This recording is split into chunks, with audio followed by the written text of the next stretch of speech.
인종. 또 안희숙 여사의 시모음 솔직한 노래. 이어서 인종. 안희숙 씨 일제시대 신사참배를 거부한 시대적인 인물이었습니다. 책들은 이렇게 있습니다. 만물은 모두 그 종자대로 존재해요. 동물은 동물 그 종자대로, 곤충은 곤충 그 종자대로, 어족은 어족 그 종자대로, 식물은 식물 그 종자대로, 과목은 각기 그 과일의 종자대로, 수목은 수목 종자 그대로, 호랑이는 몇백 대에 이르든지 몇천 년이 흐르든지 그대로 호랑이고, 박쥐는 그대로 박쥐고, 백향목은 그때나 지금이나 백향목이고, 그때의 고래는 지금도 고래며, 그날의 개구리는 오늘날도 개구리이며, 산도 강도 물도 궁창도 구름도 비나 눈이나 안개나 무지개나 바람이나 추위나 더위나 굳은 날이나 맑은 날이나 변함이 없어요. 온 우주 만물 그 어느 것이 인종과 같겠어요.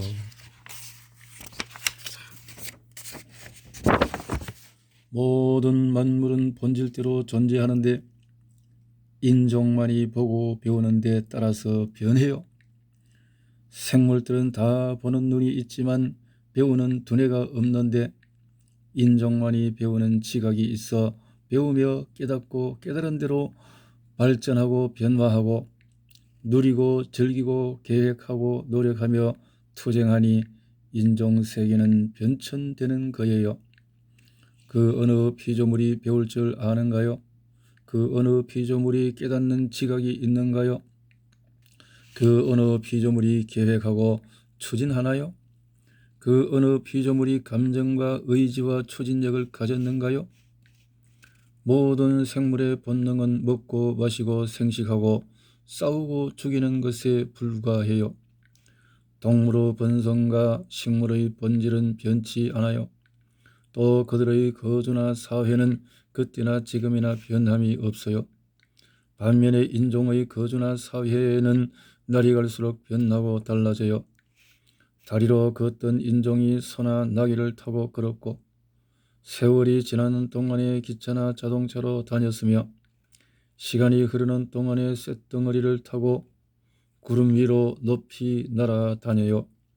과거에는 나무로 불을 지펴 밥을 짓고 방을 따뜻하게 하며 살았지만 지금은 번갯불을 연료로 사용해요. 인종이란 대체 무엇인가요? 인종은 만능종이며 생명이에요. 또한 죽어도 영원히 사는 창조주의 영을 받은 피조물이에요.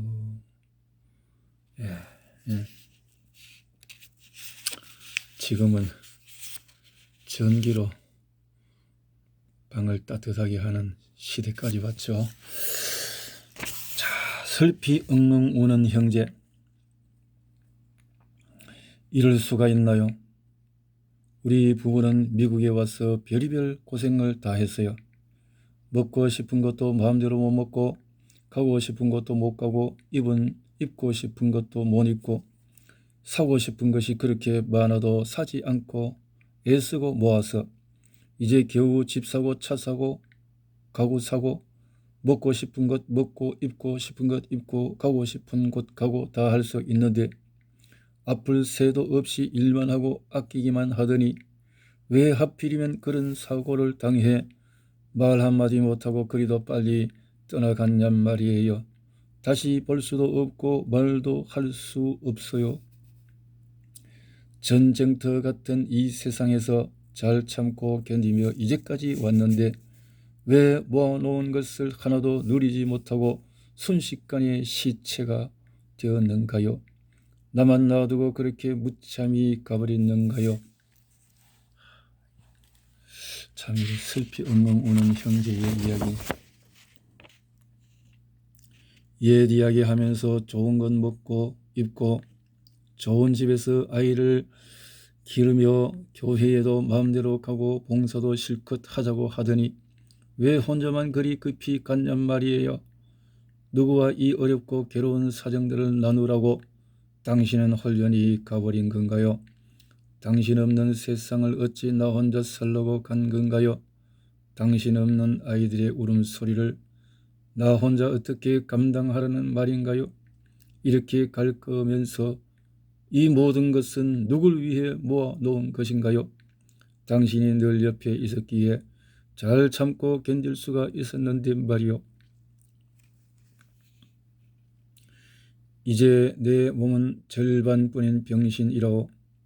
내 가슴 속에 있던 희망의 빛은 사라지고 캄캄한 어두움만이 채워져 있어. 어떻게 당신 없는 세상이 있을 수 있는 건가요? 앞으로 당신 없는 생활을 어떻게 꾸려갈 수 있을까요? 50여 년 동안 마치 바늘과 실 같았고 버선과 신발 같았으며 왼팔과 오른팔 같았는데 실 없는 바늘은 무엇에 쓰며 버선 없는 신은 어떻게 되며 왼팔 없는 오른팔은 무엇을 하며 어떻게 되는가 말이오. 당신은 나와 같이 벌어놓은 것을 누렸어야 했어요. 옛 이야기하면서 모아놓은 것들을 누리며 행복해야 했어요. 그런데 왜 그처럼 고생만 하고서 그렇게도 오늘이 있기를 바랐으면서도 그렇게 두고 갈 수 있단 말이에요. 마음이 상한 형제여, 곰곰이 생각해 보세요. 우리는 태어날 때에 이미 죽음을 가지고 태어난 거예요. 세상에 나올 때에 삶과 죽음을 동시에 가지고 왔어요. 삶과 죽음은 불과 분리의 관계예요. 우리는 세상에 태어날 때에 얼마를 살고 오라는 기간을 부여받았어요. 우리 인간들은 시간 제한을 받았어요. 건강하든지 안 하든지 훌륭하든지 그렇지 않든지 귀하든지 천하든지 피부 색깔이 어떻든지 우리가 원하든지 원하지 않든지 좋든지 나쁘든지 기쁘든지 슬프든지 여하튼 우리는 제한된 시간 속에 살기에 예정된 그 시간이 되면은 어디에서 뭘 하든지 가야 해요. 죽는 거라고요. 차를 운전하든지 밥을 짓고 있든지 목욕 중이든지 교실에 있든지 은행에 있든지 아기를 낳는 중이든지 길을 건너는 중이든지 싸움을 하는 중이든지 자는 중이든지 TV를 보고 있는 중이든지 식사 중이든지 도적질하는 중이든지 배 타고 바다 가운데 있든지 차 타고 고속도로를 달리고 있는 중이든지 비행기를 타고 나르는 중이든지 술 먹고 추티를 부리든 중이든지 춤추며 열연을 떠는 중이든지 상관없이 가야 한다고요. 더 지체할 수도 없고 핑계나 이유를 댈 수도 없어요. 그 시간이 되면 가게 되어 있으니까요. 언제 어디서 어떻게 죽을지는 몰라도 우리는 다 죽게 마련이에요. 아무도 변경할 수 없는 절대적인 법칙이요. 천칙인 거예요. 그렇지만 지혜 있는 자의 말을 들어보세요. 사람이 어떻게 죽든지 죽는 것은 사실인데 어떤 사람은 불행하게 몹쓸 병에 걸려 병원에 가 진찰을 받고 쓴 약을 먹고 아픈 주사를 맞으며 앓는 소리를 하지 않는가요? 그들은 병 때문에 재산을 탕진하고 가족들의 염려가 되지요.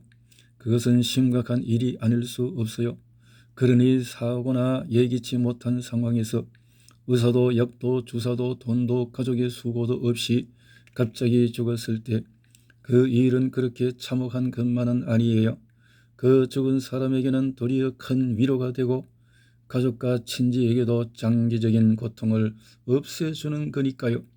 단 한 가지 큰 문제는 그 죽은 이의 몸 속에서 영혼이 빠져나갔을 때 갈 곳이 준비되어 있는가 하는 거예요. 가장 심각하게 염려하고 생각해야 할 문제예요. 죽으면 그뿐이라고요. 그뿐이라고요? 죽어보세요. 그뿐인가? 후회도 돌아올 수 없어요. 몸은 이미 죽어 있으니 그 몸 속에 다시 들어갈 수 없잖아요. 죽어요. 우리는 누구나 다 죽는 거라고요. 시간적인 차이는 있어도 우리는 다 죽어요. 그러나 믿는 이한테 죽음이 곧 영원한 삶을 향한 시작이에요. 영원을 향해서. 참 이 시를 읊으면서 신앙을 다짐할 수 있는 새로운 생각을 또 마음에 깊이 좀 가질 수 있겠다 하는 생각이 들어집니다.